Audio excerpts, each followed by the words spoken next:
अस्सलामुअलैकुम। मैं डॉक्टर मुमताज़ अता एक और बहुत ही बेहतरीन होम्यो टिप लेकर आप लोगों के सामने।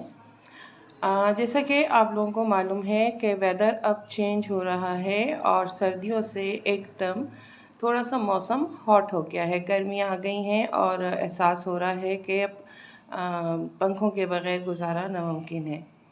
तो इस वेदर में अक्सर लोगों को पाँव के तलवे जलने की शिकायत हो जाया करती है और वो बहुत ज़्यादा परेशान होते हैं इस तकलीफ़ को लेकर।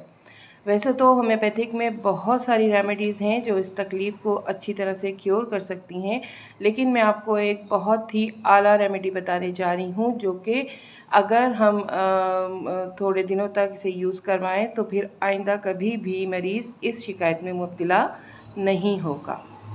कलकेरिया सल्फ 200 बेस्ट रेमेडी है उस सूरत हाल में अगर गर्मी के मौसम में पाँवों के तलवे जल रहे हों और उनमें ईचिंग भी हो रही हो, यानी कि जलन के साथ साथ ख़ारिज भी पाँव के तलवे में हो रही हो, जो कि बहुत ही तकलीफ़ देह एक अमल होता है। तो अगर ये दोनों अलामात किसी मरीज़ में पाई जाएँ तो कलकेरिया सल्फ 200 में आप दे सकते हैं। इंशाअल्लाह बहुत ही उम्दा रिज़ल्ट्स हमें देखने को मिलते हैं इसके।